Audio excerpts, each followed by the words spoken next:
This is an iHeart podcast. Guaranteed human. Body Bags with Joseph Morgan.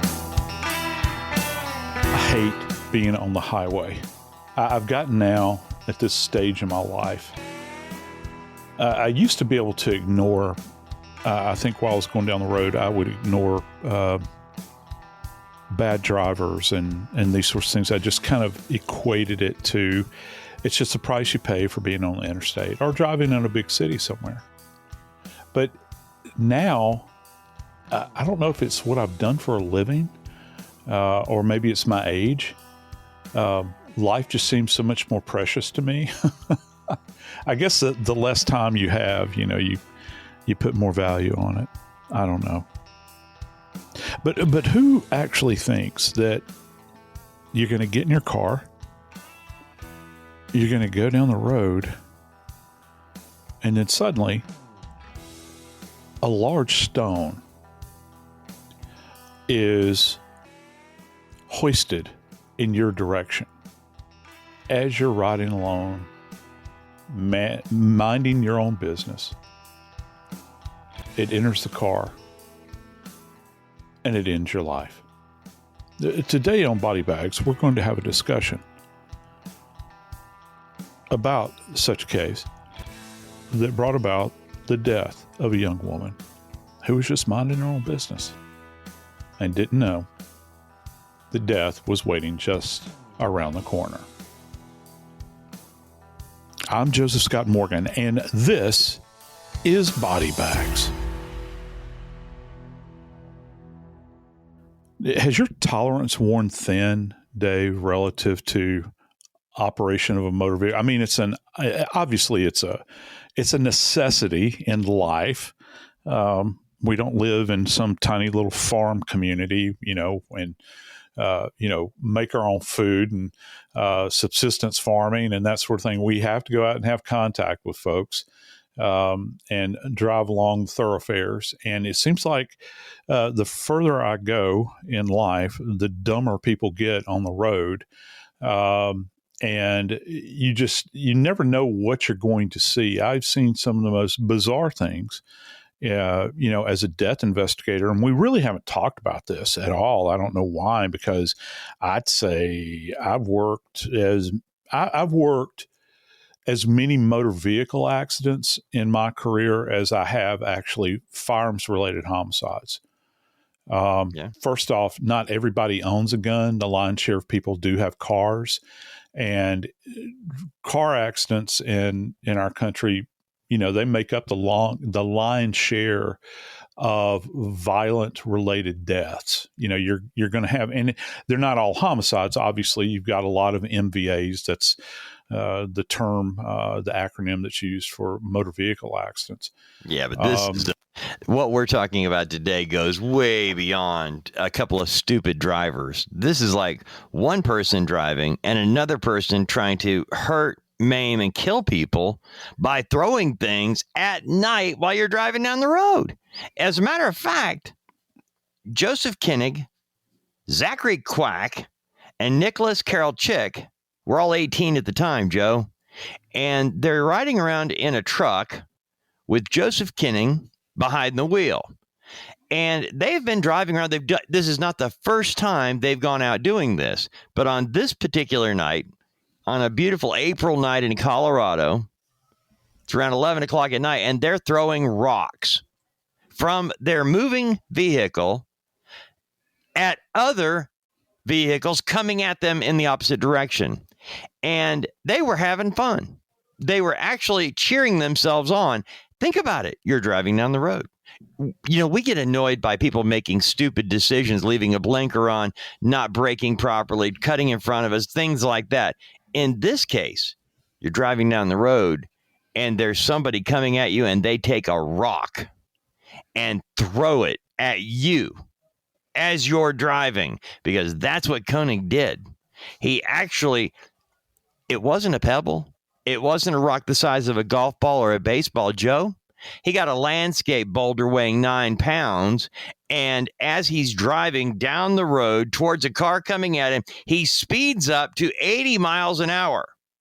And with he's a lefty, He's driving.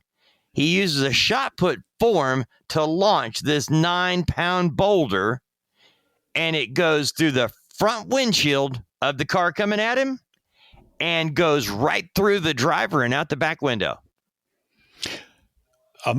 Okay, let me just break this down. This is like the ultimate demonstration of physics. All right. Isaac reading Newton this scared me to death, Joe. I know it's terrifying because it could literally happen to anybody. Isaac Newton would have a field day with this if you're thinking about, because let's look at this just from a baseline understanding, just from the dynamics of motion.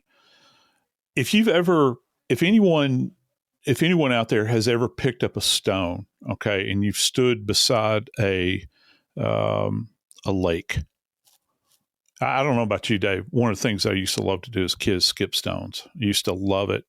I even carried over to, when Noah was little, he and I would go up in the mountains, and there were a couple of mountain lakes, and we would skip stones.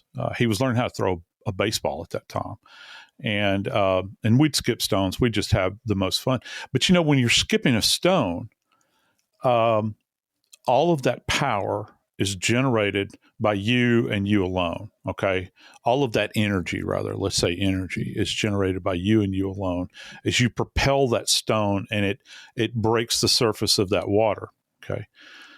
That ain't what we're talking about here. So let's just think about it this way.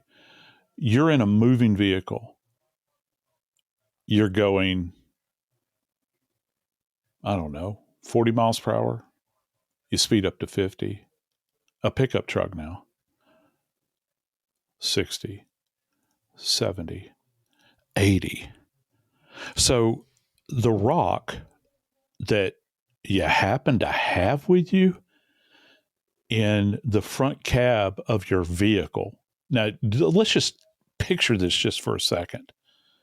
You got a landscaping stone that I guess if you're driving the vehicle, this is the craziest thing I've ever heard. You're driving a vehicle, it's got to be resting in your lap. Now, I don't know how many people out there have ever done any landscaping. You're holding an 8 to 9 pound object in your lap already while you're driving down the road. You suddenly think that it's a good idea to take this thing and heave it toward an oncoming vehicle. And here's the piece that's really fascinating. That stone is not traveling with the same amount of energy as if you were standing on the shores of that placid lake, like I did with my son, skipping stones. You're now, that stone, along with you and every item in that vehicle, is now traveling 80 miles per hour. When you release it into that space, it's meeting another vehicle that we can only assume that is traveling, let's just say it's 50 miles per hour.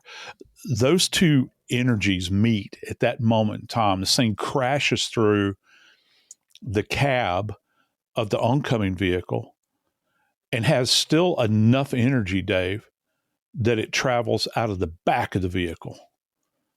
That's an incredible amount of force that you're talking about. That thing is literally the same mass as a Civil War cannonball. Think about that just for a second. Only it doesn't have the smooth edges now, does it? It's rough. It's a stone. And anything that it hits, it's going to completely tear up because of those edges. And going through glass as well, it creates other bits of shrapnel. Any kind of bits of the stone that come off upon impact, anything that is within the cabin of that vehicle, whether it be a piece of metal off the framework or the glass, is now traveling at a very high rate of speed, and it's going to target whatever's lying in its path. And unfortunately, in this case, Dave, it was this young woman. It's shocking beyond anything, Joe, that when I read it several times from different reports, different angles, different court things, because I was trying to figure out how this could happen while you're driving to be able to launch something like that. I mean, just the mechanics of everything. And then I find out that these guys had already been doing it throughout the course of that evening. This wasn't the first and only time they did that. There are 3 people in the car, and they all 3 took turns throwing things at moving vehicles. Okay. Now, at trial, Joe, we got different stories from all of them. I mean, all of them. One of the guys says, I didn't throw nothing. But they all rolled over on one. Well, no, 2 of them rolled over on Koenig, who was driving. I don't know what actually took place, except that all 3 were throwing rocks from a moving vehicle at oncoming traffic. Who threw the rock that killed a 20-year-old woman named Alexa Bartell? Who did that? It's not germane. They should all go to jail for the rest of their lives for this, in my book. Just Dave's book, okay? The Dave Book of Justice, all right, which means nothing. But I was shocked that a rock, boulder, 9 pounds, coming through a windshield, knowing that we do have glass that has safety in it and things like that. So I would think it would slow down some, but that this was traveling at such velocity that it went right through her, killed her instantly. It killed her instantly. Oh, and by the way, Joe, just to add to this, because, well, her car went off the road. She was killed instantly. Her car goes off the road, and these 3 people are watching. They turn around and come back and go by her car a couple of times and take pictures as a memento for what they had done. The thing that I wanted to ask you, Joe, because it actually comes up in this story, and it was shocking to me. I don't want to know your worst take. I know that's one of the things people ask you. Mm-hmm. This story became this scene, that the EMS crew showed up on. It became the last active scene of one of the workers could ever go to again. It stayed with her to the point because she didn't know what happened. And she talked about how when she got to the scene, because the car, think about it, it's 11 o'clock at night. Yeah. A rock goes through the car and the car goes off the road into a field. Yep. Nobody sees it except these idiots who turn around and take pictures. But it was a friend of hers that she was on the phone with. Oh, I should have added that. She was on the phone talking to her girlfriend when the rock came through and killed her. So the phone ended. The phone stopped right then. Her friend's like, where'd she go? And actually tracks her phone to that location. That's how they found her. Because there weren't any police or anything on the scene. Again, it's at night. A car goes off into a field. Nobody notices.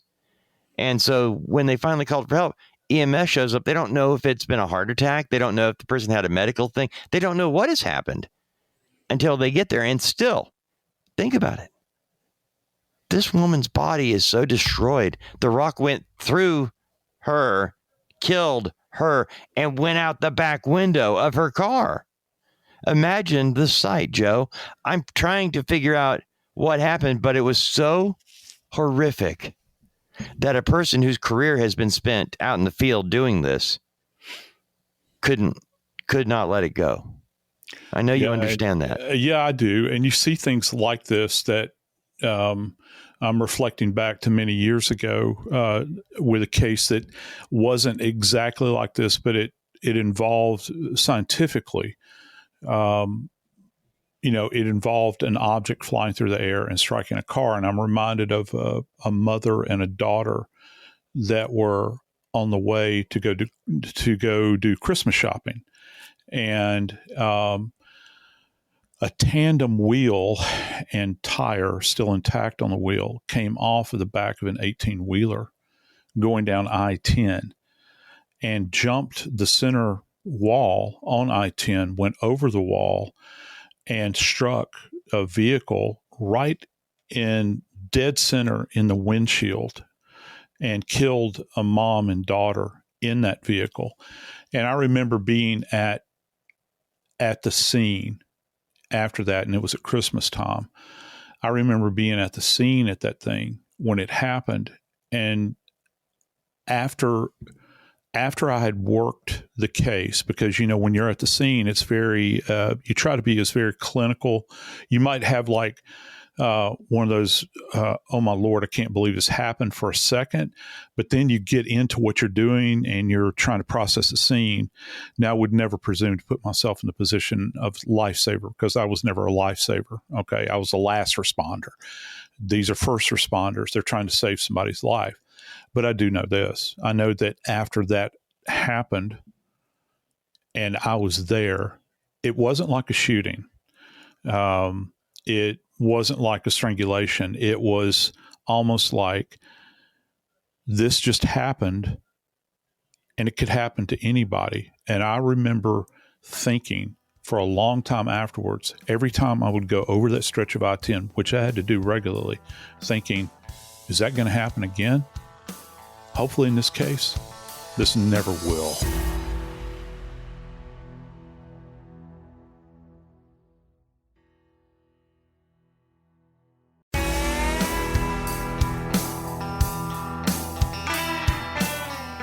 Brother Dave, you know, one of the most difficult things that you can work as an investigator are motor vehicle accidents that are single car and they're in the middle of the night. They're out on a dark stretch of road and you have no explanation. I was recalling what you just said about, you know, that you got somebody deceased. The car is off the road. Was this a heart attack? And you have to factor in everything because you have no idea. You have no idea. I had a friend of mine that is a forensic scientist, and he's a crime scene investigator. And he worked a case not too far away from where we are here of a guy that ran off the road. And he had the victim in the car, he had went over the side of a ridge and he had a semi-automatic handgun with a hammer back on it in the car. And you know, that round, that weapon discharged and struck the driver in the chest. And it turned out it was just a freak accident where the weapon discharge struck the guy in the chest. And by the way, the guy went over a cliff and hit a tree at the bottom. And so you've got these two events that occur where you've got a car, which is one of the most violent things you can be involved in relative to blunt force trauma. As a matter of fact, blunt force trauma is generally the leading cause of death in any kind of motor vehicle accident, because if you're not belted, or even if you are belted, you know, seat belts and airbags are all fine and good, but they're not foolproof. You know, they're still going to get you. And to boot, can you imagine their shock, you know, when they find a spent round, you know, that has passed through this guy's body? It was quite shocking. You never know what you're going to get. And the thing about it is, most of the time it happens, particularly in rural areas where you're kind of in an outlying area, no light, it's dark. You don't see any skid marks, perhaps. It just happens, and the car is resting there, and you don't know what secrets rest within the cabin of that vehicle, Dave. That's what I was thinking when I was having a lot of trouble with this story, trying to figure out what actually went on, you know, because I'm a visual person. So when I hear a story, I'm visualizing, I'm picturing what's going on. And in this, I'm reading testimony and I'm reading police reports, and I'm thinking, how in the world? Because nobody knew. It took time to figure this out. Nobody knew what actually happened. And it was some incredible investigation, Joe, that the other people were injured. Just to back up a little bit, during the course of the evening when these three guys go out, they were out there throwing rocks and boulders at other vehicles, doing damage, hurting people. And so there were witnesses, not to this particular death, not to this. It wasn't an accident. It was a murder. But there were not witnesses to that particular thing, but there were witnesses to other events that took place that night. Rocks being thrown at cars, and people got description of the vehicle, license plate, things like that. By the way, in this day and age, if you think for a minute that they can't pinpoint every place you've been, every place you've gone, and probably predict where you're going next with our digital footprint, You're wrong.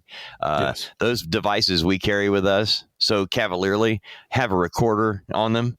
Everything you say. Otherwise, why do you think it's possible that Joseph Scott Morgan and I start talking about fly fishing, and tomorrow on Facebook we both have billions of things about fly fishing, even though it was just a joke I just made. Okay, Tomorrow, you just creeped me out again. Yeah. I'd forgotten all about that, but Yes. it happens on a regular basis. Yeah, And so now terrifying. That's how they track these cats down, and then they find other victims. And again, I go back to this scene, and I'm thinking about her family, and I'm thinking about everybody else who drives down the road. We had an accident in Alabama, Joe, and it's a place you and I have both driven a lot. I-20, Yeah. I-20 east and west, but heading eastbound towards Atlanta.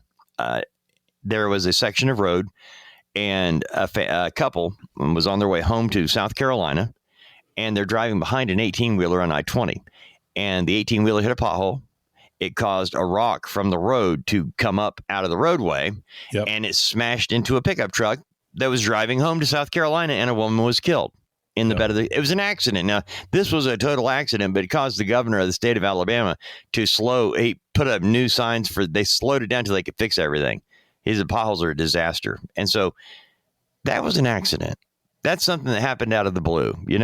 Nobody could predict it was going to happen when it did. This is a very similar outcome in that a rock went through a window, but it was caused by a guy driving down the road trying to cause damage, trying to hurt someone. Yeah. I dare say trying to kill him, because I mean, at 18 years old, you have to know the effect of a rock, a 9-pound rock, which, hey, go lift up a gallon of milk weighs, 7 pounds? Yeah. See how far you can throw that. Add 2 pounds to it and see how far you can throw it. He sped up. He sped up to 80 miles an hour, so it caused more damage, Joe. I mean, what? Well, let's stop right there just for a second, because this is a fascinating case in these terms. It comes down to what I refer to as the I word, intent. And again, you're getting over, I am, at least right now, making that statement, getting over into the area of lawyering.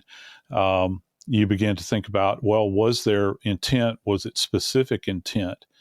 Well, Dave, they wound up charging the guy that hurled the rock with not third, not second, but first-degree homicide, Dave. First-degree homicide.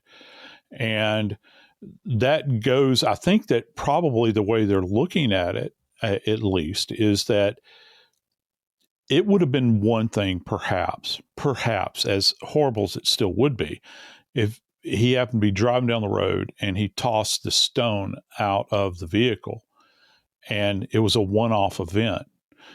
But Dave, like you said, these three idiots had been doing this all night long. And I would imagine they had done it before for some reason. They had on 3 different occasions. Yeah. On 3. On 3. These guys, 2 of the 3 had done it 3 times before. And they each, according to one of them, said they had each thrown 10 rocks that night. And by the way, Joe, if you actually dig a little deeper, you find out that one of these guys in the car, we don't know who, because we can't believe anybody. The only thing we do know is that somebody, and there's been a conviction, but they all 3 were charged with throwing rocks out of the car that night. But one of them actually took this 9-pound rock boulder from Walmart. It was a landscape boulder from Walmart, and they actually moved it to where he could grab it.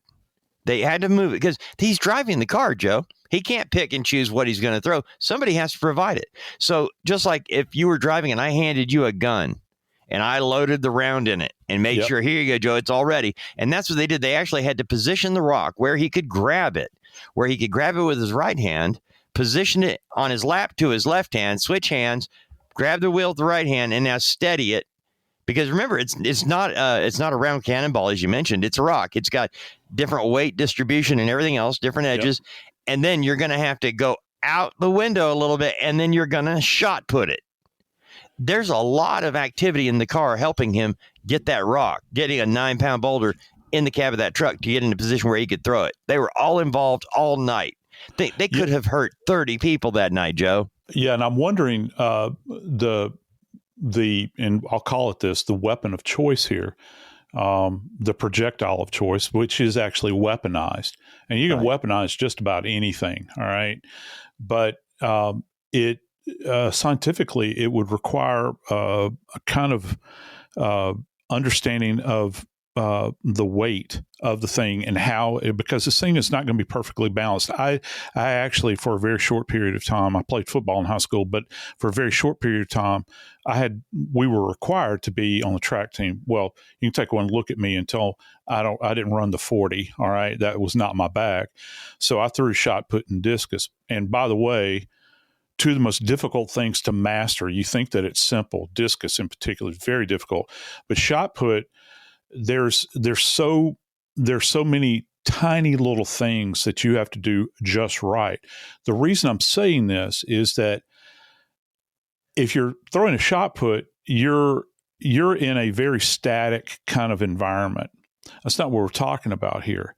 This is something, and it took a lot of practice just for me to heave that thing down range, at an event. With a car, you've got the movement of the car.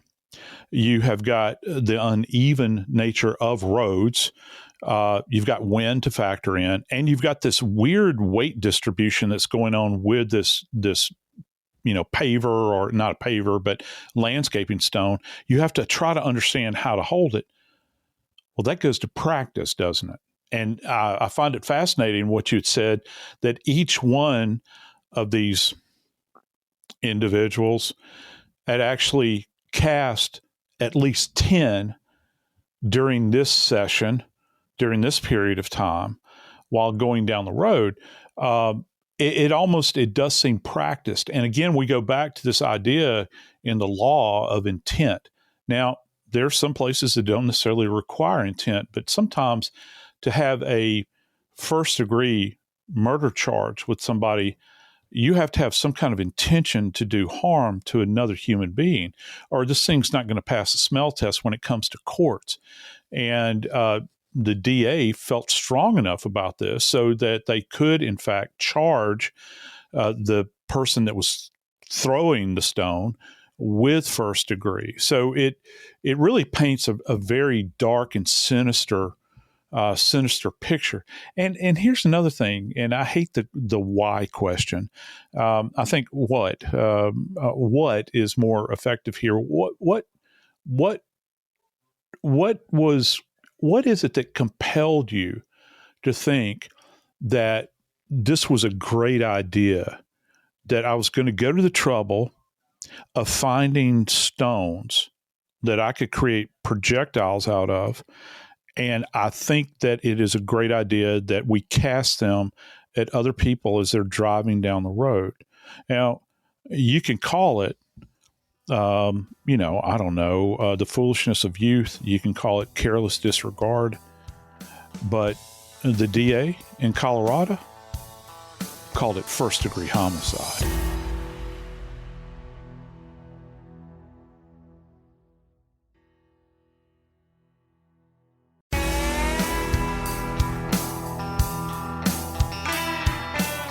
The big question is, how do you go about putting that stone into the hand of a driver if you're an investigator? And how do you take that stone and put it in contact with the victim? Now, I can tell you this, and this kind of harkens back to what we had mentioned about the EMT. God bless her, by the way. What she bore witness to. Yeah, it just broke my heart. It's horrible. I think her name's Miss Bergeron. What Miss Bergeron saw, and trust me, she's an EMT firefighter. She's seen some things. All right. I mean, she has, and unlike me, I wasn't present for the screams. Firefighters, however, are. Can you imagine using the jaws of life or using that big saw to cut somebody out as they're pinned in a car and they're conscious and they've got horrific injuries? She had to do that, and this set her so back on her heels with what she bore witness to. But when we would have gotten a case like this, like Alexa Bartell, and removed her from the scene and gotten her back to the morgue, this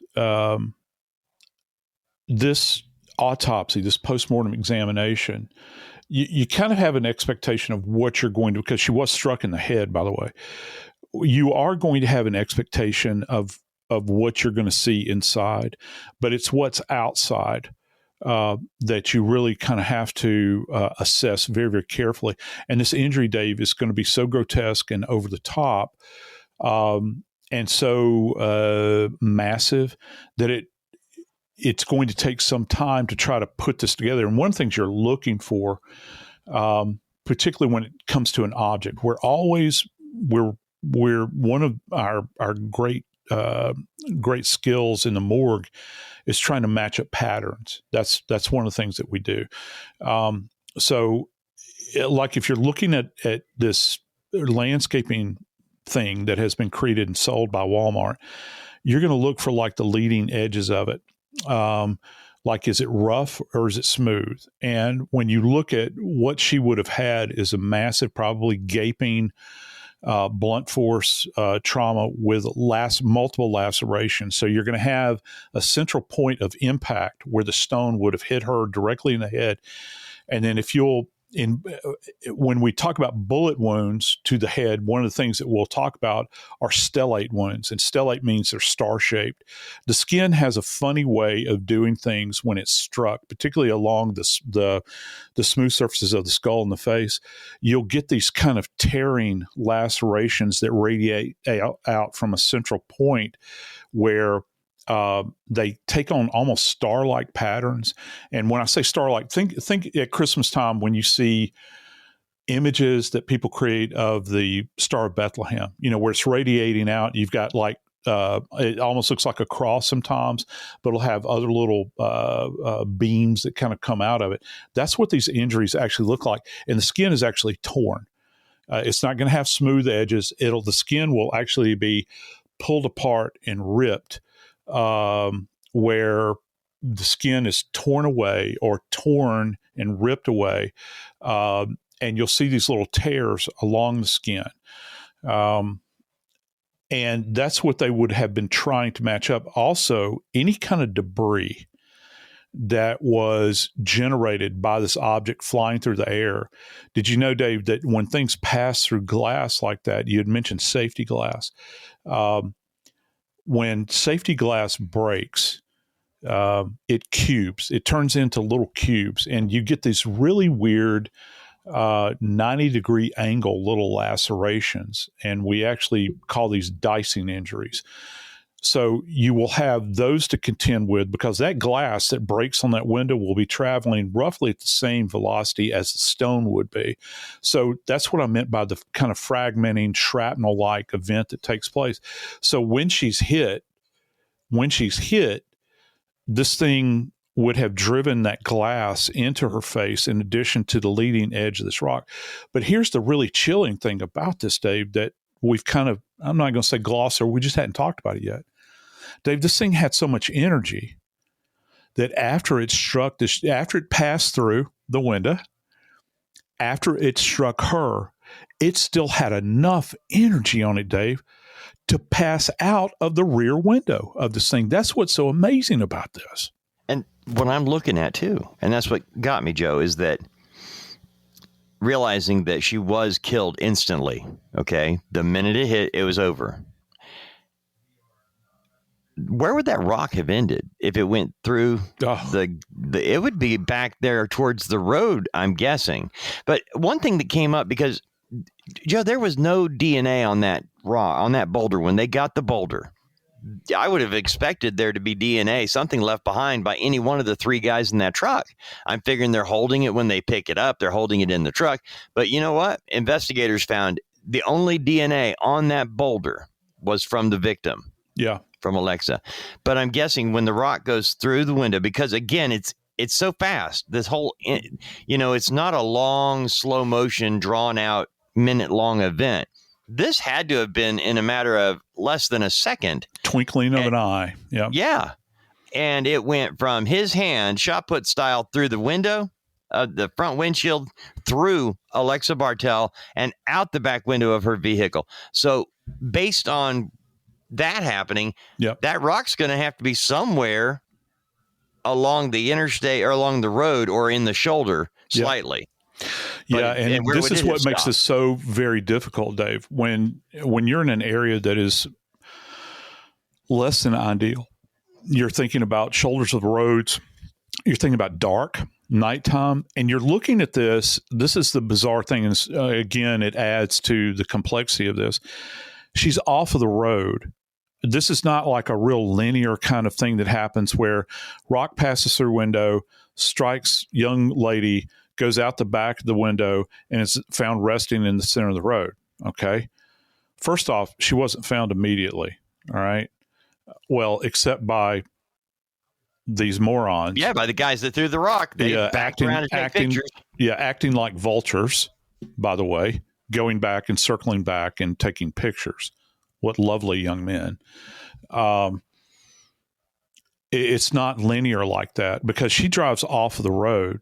So you can't just randomly say, if you find for all we know, a landscaping stone might have fallen off of a truck. Home Depot and Walmart and Lowe's, they deliver to people's homes, particularly when you're talking about heavy objects. Who's to say that it just didn't fall off? But the key to this is the fact that they found Alexa's DNA on this rock. So that gives you an indication. You can't, you just can't dismiss that if you're a defense attorney very easily and say, well, it just happened to be there. No, it happened to be in proximity to a young woman who has sustained massive blunt force trauma to her head.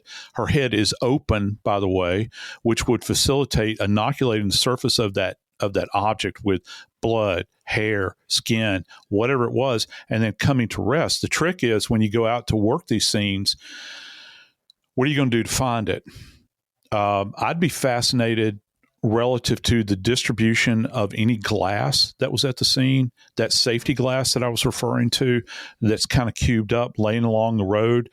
Does it match up where she's lost consciousness? Well, she's dead. And the car just kind of goes off on its own. Was the glass there? How far down the road from the point of impact did the car travel before it careened off the road into the field? So you have to rely on that. And then where was this, and it is a projectile, where was this projectile in relation to the vehicle? Okay. It boggles the mind that they were able to narrow this thing down to the point where they were able to get 3 suspects out of this, Dave. And I think a lot of it goes back to this idea of electronic documentation. And I'm thinking, how difficult was it for the DA to marry all this up, to put together this packet, essentially for an indictment, subsequent conviction on these individuals. When I was reading everything, because I was after that same angle, I was like, in my head, I'm going, I know DNA doesn't exist everywhere all the time, but surely, in my head, I'm thinking, they had to have a way to track it back to him, because just looking at what we're told happened, you're thinking there has to be some type of evidence that's going to directly tie them to the victim. And there really isn't, because, again, like I said, the rock didn't. But what they did have is they had 20 plus other people that night who came in contact with these fellas driving this truck, throwing stuff. So imagine the witnesses you did have. That you and I might have been driving down the road good to go watch a ball game earlier, or coming home from that, right? And we're just driving down the road, and all of a sudden a truck passes us and a rock hits the car. You and I go, what was that? No, we're not hurt. And we think, well, maybe it came up from the road. We start thinking what could have happened. But that's what happened. They had thrown at least 10 rocks apiece that night. So over a period of 2 or 3 hours, 30 people have had rocks thrown at them on the road. And there's going to be a couple of those reports that get back to police. Oh, yeah. There's going to be a couple of them say there was a truck involved in each one of these. So they started piecing it together old school. But then, of course, you have the electronic stuff, the digital footprint that ties them to the different places involved here. Because, as you said, they went with first-degree murder. Now, the first-degree murder charge, that on conviction is life without parole. That's as serious as Colorado law gets. What they were able to do, again, these guys are 18. They were able to find out that this wasn't the first time where the suburban Colorado area, Denver, Colorado area, had been impacted by somebody driving around in a truck throwing rocks at people. It had happened 3 or 4 times before in the recent past. And they started tying it together. And once they had these 3 gentlemen, 18 years old each, they were able to talk to them, and they went to one and said, well, they're all pointing the finger at you. You're the new kid, Kwak. You're the new guy in the group. These other 2 guys are best buds. They're saying you were the guy who tossed the rock, Kwak. And he's like, no, I didn't throw anything. It was those 2. And that's how they broke them. They just got them all separated. Once they were able to, 18-year-olds are not known for intellectual creativity for the most part, especially the kind of guys who go driving around at night throwing rocks at cars. They're going to leave breadcrumbs everywhere, and they did. I gotta tell you, I am shocked. First off, by the intestinal fortitude of the prosecutor here. Oh yeah, because I think I can speak for you on this. In our experience, when we cover cases, no matter what platform we're on, the stuff that you and I see together, we're always, I think, kind of shocked by the fact that more time was not given or they weren't charged. This is one of those cases, Dave, where the prosecutor actually had the intestinal fortitude to move forward and I think hopefully send a message relative to what happened. And can you kind of break down the sentences that were handed out in this case, Dave? Yeah. The reason we actually have this case right now is because this thing is just now being adjudicated, okay? The conviction of Joseph Koenig, his case went to trial. His 2 cohorts in crime that night, Zachary Kwak and Nicholas Karol-Chik. To give you an idea here, Nicholas Karol-Chik and Joseph Koenig were buddies. They've been together for a while. Zachary Kwak was the third wheel. He had recently joined the pair, and this was, I think, his first night out with them doing this type of damage. But the prosecutor came after it, as you mentioned, the first-degree murder charge. They were able to get Kwak and Karol-Chik to take a deal. They wanted to put the thrower of the rock away. They wanted first-degree murder.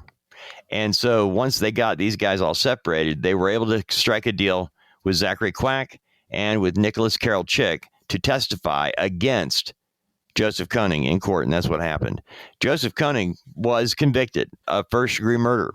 He will be, and by the way, first-degree murder, attempted murder, and other lesser serious crimes for other rocks thrown that night at other vehicles. They were able to charge all these guys with these other crimes. Now, in Colorado, convicted of first-degree murder, it's automatic, life without parole. So on June 3rd, that's what he's going to be sentenced to. Joseph Koenig will go to prison for the rest of his life without parole. But the 2 guys who turned on him, Zachary Kwak and Nicholas Karol-Chik, well, they thought they were going to get off light. Nicholas Karol-Chik was sentenced to 45 years in prison.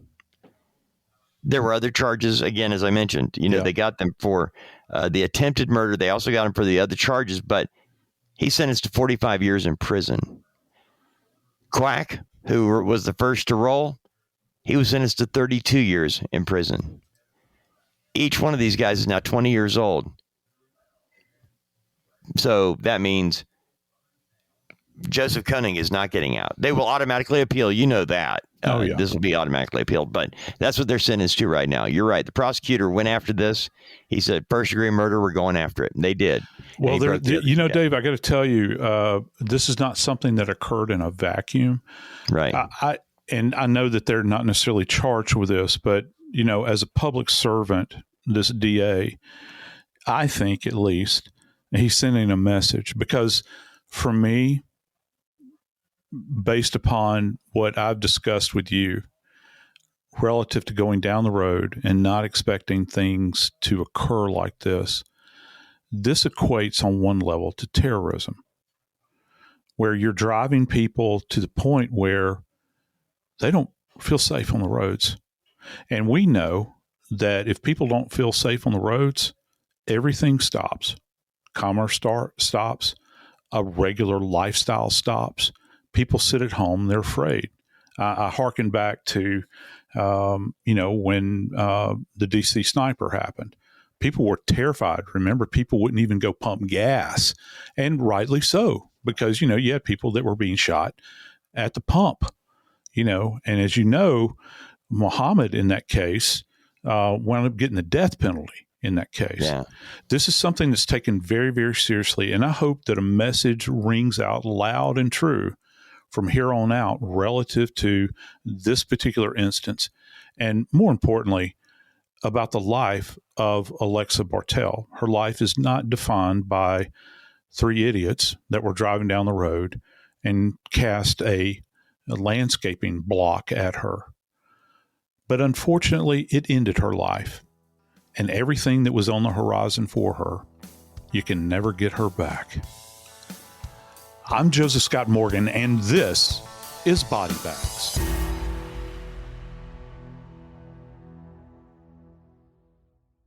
This is an iHeart podcast. Guaranteed Human.